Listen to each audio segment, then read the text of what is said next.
Nigerian youthful population is said to be one of Nigeria's biggest investment opportunities, with Nigerian youth, being very tenacious and being very business-oriented. However, how far has Nigeria invested in its youthful population, towards growing its human capital investment? How can we attract foreign investment towards the Nigerian youthful population? And today, that's what we will be dwelling on. And my guest is now with me. He is Prince Godswill Edward, the founder of Prince 7 Youth Investment Initiative. Thank you for joining us on the program this morning. Thank you. Okay, let's begin with just you giving us a summary as to how you see the Nigerian youthful population. So far, there's been a lot done with regards to, empowering the youth. But how far so far from your own point of view? Yeah, I think for me, Nigeria is blessed to have the kind of creative youth population that we have, but we haven't done enough in terms of human capital development, because I believe that youth are the conscience and the strength of every economy and every nation. We have the energy, you have the population, you have the creative ability, you have the risk advantage. Youths are the ones who take the right risk and have the time to learn from whatever risks they take. So I think that the government and them, not just the government, the private sector and non-governmental organizations, they have a lot to do in terms of empowering young people. I always say that the greatest resource of any community is human resource. And, we have natural resources in this great nation, but, the people who manage those resources are young people and human resource. And when you have a creative human resource that has so much to offer Nigeria and society, and you're not taking advantage of that, and then that's what the problem is, from skills acquisition programs and talent development. Nigeria is blessed with a lot of talented young people. From the creative industry, you see youths, creating content, they have the energy to create designs, to create anything, and then, if you go to the interior communities, the rural communities, realize that, there's still a lot, much more than what we have, that's taking Nigeria to the world and taking us to the global space. So you can imagine, let's look at sports, for example. And you look at the value chain that has not been properly taken advantage from rural sports development. You look at talents. Let's look at, for example, music, the music industry that has done so much for our economy and our country. And then you realize that there are much more of Davidos and much more of Wizkids out there in rural communities that need the platform. So we should do more by creating the necessary platform for young people to showcase more value. Some of them are just looking for limelight, from they are in obscurity. So the ability to create a bridge and the channel that will make them, take them from obscurity to limelight is very necessary. So we need more bridges, more platforms that stand and serve as bridges, more intentionalism to see how we can create more value system, because so much, even for those who are doing so much already, still have some hidden talents and attributes that are yet to be known to humanity. So we can still extract more values from even those who are already showcasing one or two values, and imagine what happens to those who have not even showcased value already from their resources as humans. You said something that struck, the fact that Nigerian youth have moved away from being the consumers of creativity towards being the ones who, create. These days we've seen that, especially with the use of technology, digital platforms. There's so much going on around there. Even without the enabling environment being provided, the youths are making this environment for themselves. But you are someone who, is in touch with the youth. You own a foundation, that's the Prince 7. Youth Development Initiative. So you are very much in touch with the youth. So I'd like to hear from you. When you speak with this young people, the youthful population, what are the challenges that you hear from them? What is that thing that they keep, hammering on as their major challenges? One of the major challenges faced, I've been in the youth industry and working with young people for almost 18 years of my life now, and consistently empowering them, creating support system and platforms, and helping them to find them good emancipation and to become productive citizens to humanity. Now, I want to tell you that there are a lot of negative vices that's affecting our country today, and you cannot take vices without exchanging it for value. So we must give value in exchange of vices. Now, when you said something, Nigerian youth have realized the importance of them beginning to create value and sustainable development by themselves, because they believe that, one way or the other, government hasn't done enough for them.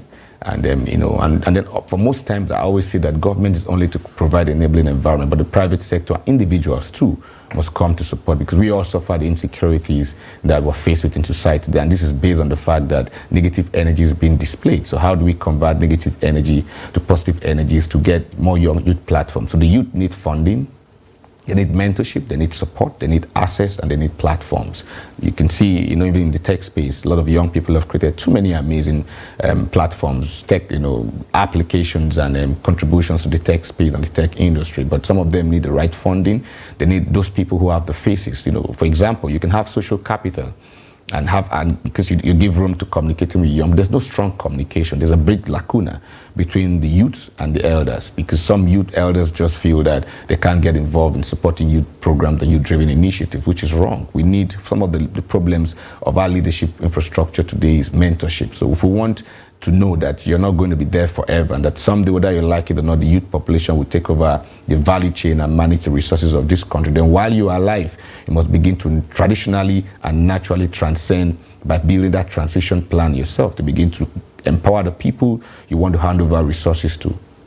They're doing it on their own, and I can tell you that if we begin to mentor people, if we begin to give access and use our social capitals, where you can say, oh, I have the capital, I have the network, I have the connections, I love your idea, I might not give you the right funding, but I can give you myself, my name, my face to support your idea and welcome more people and create more value chain where people can take advantage of this creation that you've done. And then we can be part and parcel of sustaining humanity. Then you can go into such partnership. But when people create value, create content, create opportunities, and create something that they feel that is sustainable, that will create not just jobs, but will be able to bring value to the Nigerian space. And then you don't have enough people who are endorsing and supporting such. Some people even ask for recommendation letters, they don't get. Some even ask for endorsement letters, they don't get. They're not asking for research. Some even need to talk to you about sharing their story, because they believe that you must have done so much in the time past, and they want to know your track record, how you were able to, that little inspiration and encouragement they don't get. So the youths are suffering so much, and we must intentionally forget the big fences and the big walls we're all building, and even the investment some people are even spending on their children. No matter the schools your kids go to, one day they'll come back home. So how safe is home? So it's also important that you engage and naturally begin to give back to society and community and the young people around your space, not just your children as an individual. And also organizations must also get involved by supporting government's effort in coping crime. And how do you do that? Is to ensure that you begin to create little resources to support youth-driven programs, youth initiatives. You find out a lot of young people now have foundations. Youth have realized that we're tired of waiting to be supported. We have to start supporting one another. The young people building and grooming other young people. So too many young people with organizations with very clear-cut agenda and focused agenda to solve humanity and societal problems, but they still lack the same thing I'm talking about: mentorship, partnership, right endorsements from people who they feel that they should look up to. There should be a strong bridge. We all should start building bridges to protect and defend our heritage. Forget whoever you do. Our legacies cannot be sustained if we don't have a peaceful and beautiful environment. And this youth that do not possess, and that people feel don't have enough to offer, indeed have much more to offer society than even our natural resources. Human resources is greater. Let's talk about the place of mentorship. Like you rightly stated, these days we don't have too many people who are standing as mentors for the young ones. However, bringing it down to the space of business, when it comes to business, most people leave school and are unable to get federal government employment. And because of that, you find them trying to create a business for themselves and struggle along the way. How then can we, bridge that gap when it comes to mentorship in this business space particularly?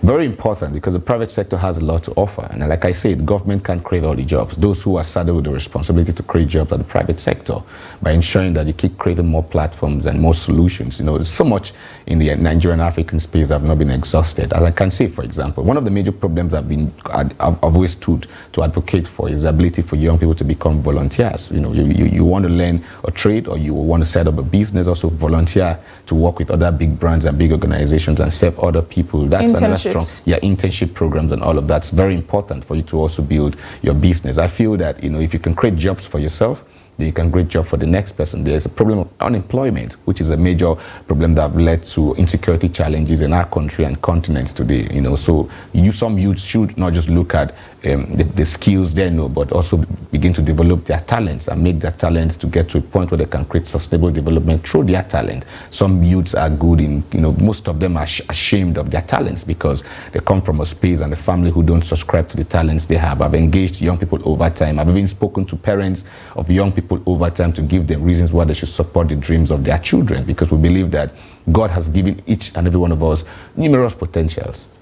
Okay, the best that we can do is to take advantage of those potentials. So we should look at big business owners. Even if you don't want to be involved in humanity projects, then create opportunities to engage young people from time to time, where you can have a community of 50, 60 youths, even if it's once a year, where you tell them, okay, you've been picked and selected for a purpose, but I want to share my visions. I want to see those projects you have. What are your business plans? What are your initiatives? What do you have that you're working on that I can support you with my time and energy and advice? I think that, young CEOs, old CEOs, elderly and young, everybody who's into the business, and because if we don't create jobs, how do we not solve the problems of humanity? Nobody wants to be idle. We go to school, come out of school, and no opportunity of jobs for us because the jobs are not available. But indeed, we have more jobs to create with the ideas and the abilities of young people. We are more in population in society. We are the biggest black nation in the world. So the whole Africa is waiting for that giant. And that giant is not the geographical location. That giant is his people. So the giant of Africa can only rise when we begin to instill the spirit of giants in every young Nigerian.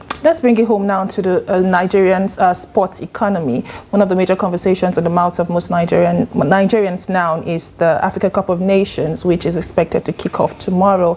And there's so much conversations about how much investment opportunities comes with, sports events like this. You are a player when it comes to the sports industry. Sure.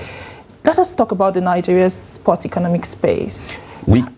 Okay, go on. How far would you say Nigeria has come with regards to investment in that space? I can tell you that Nigeria is not really paying attention to where they should be paying attention to. And most youths, pay close attention to that space. From one of the strongest instruments that brings unity. We don't have a problem. It's a reality that has become a problem because we've refused to take advantage of those realities, which are positive realities. We have our diversity is our strength, but when you do not put strength in your diversity, it becomes a negative factor to society. So most of the crisis going on around the country is because of ethnic problems and tribal crisis issues, and it's caused a lot of problems. So there's negative energy being displayed. And one of those things that brings unity, peace, and sustainable development is sports. From sports betting, youths are engaged in it, to sports development, youths are engaged with it. Now let's look at the common sports that we all know, which is the soccer. We need to invest more in rural sports development. You can imagine few of the big players. You hear of Mikel Obi, he's doing great things for his community, he's doing great things for Nigeria. You hear of Onazi, he's doing great things. These are people who were given an opportunity, and where these chunks of stars that have been playing and in different parts of the world and Europe who are from Nigeria coming from we have not even touched 1% of the value chain of those. So we must. I have a football club called the Prince 7 Football Club and Academy, and I've stated and stood my grounds from the beginning to invest more energy on rural sports development. You need to know that the urban settlement is not everything. You only have few urban cities in the country. So we have more rural space than the urban. So why don't we go create opportunities to give limelight? Most times, I'm sorry to say this, not to disregard what most media companies are doing. I think we should focus our attention more on rural sports development. If we can give the rural sports some level of attention and visibility, you realize that we have greater talents that have not been found, that have not even been picked from the communities, even to the urban cities, talk less of giving them a national and global opportunity. So we must invest more in rural sports development from all sectors. We have people who are good in running. Some of them have talents that needs to be developed. Some of them have skills that they don't even know they can do. So we must create contents. We must channel our energy on building that thing that brings young people together. I think that the country needs to invest more in sports development. I believe so much. I've been investing in sports development for almost 12 years of my life, and I know what I found. The testimonies of young people who come from very poor backgrounds, poor communities, going back to add value because they were able to have opportunity to play in Europe. So you have great stars, they need to be developed. It's not just about knowing how to play, but having the skills to play. And most of these things need to be taught. There must be platforms. We have stadiums everywhere. These stadiums were built with resources from taxpayers' money, and these stadiums were not built to become moribund. I was actually going to go to that. And then you still find Nigerians playing ball without boots. What are we doing with our resources? We're still finding Nigerians playing ball in sandy fields without grasses. I wonder most times, so why are you locking up the stadiums? We've converted our stadiums for political campaigns and church crusades. That's not the essence of stadium. It's to engage the youths and the energy of the young people. I feel that we need to do a lot, and the private, the government agencies must critically look at individuals who are very passionate. I put my resources. For me, it's charity. For me, it's not about how much I make. It's about solving the problem, contributing as a nation builder to the development of this great nation by ensuring that I consistently have been investing in it. I've never gotten funding from anybody, from even government, to say, oh, we want to support what you've been doing by helping to give young people an opportunity to play a platform and an image. No, it hasn't happened. So if that's not happening, they give us access. Even most times they want to use stadiums, you're paying for them. You want to play government leagues, and you're paying for them. You're using your resources. I've been going to the league for how many times now in my football club, taking locals and traditional football players to begin to play. Most of them, if they play in stadiums, it's like heaven and earth. It's like Christmas for them. Why should Nigerians be subjected not to have value for the same thing that was built for them? Okay, 1 minute just before we go. Of course, the sports economy in Nigeria, like you said, is not as vibrant as it used to be. I personally can attest to that from observation. In past years, you would see a lot of conversations around building the Nigeria's sports space. Exactly. However, that is not the case now. But let's hear from you in a minute before we go. How then can we, attract investment towards the sports space? Look at Cote d'Ivoire, for instance, that is hosting the AFCON. There's a lot of, lots of people arriving the state, lots of businesses, going towards the state just because of this tournament. How then can Nigeria be in that position, say next year or in 2026? We must understand the value of branding and the value of building strong narrative that attracts opportunities. If you look at Cote d'Ivoire now, all the hotels are fully booked. Local business people are making resources from it.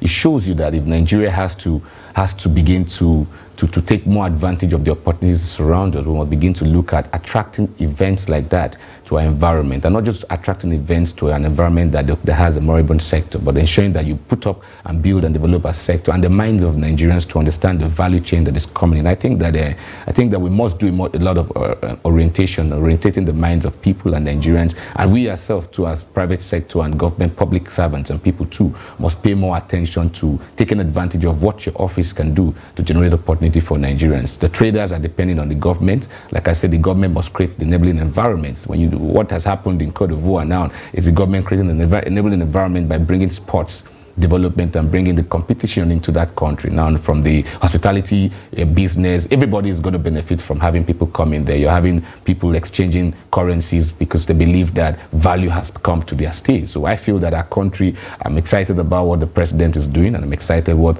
even the Minister for Sports presently is doing. I think we should put in more energy, more effort, and they should find more technical people like us who are passionate and who can give more advice to government and see how we can help them solve this problem of youth development and give more value to our country. Insightful conversation there with Prince Godswill Edward, the founder of Prince 7 Youth Investment Development. Initiative. And we've spoken intensely on how we can grow Nigeria's human capital index as well as contribute towards the sports economy in Nigeria. Thank you for joining us on the program. Thank you.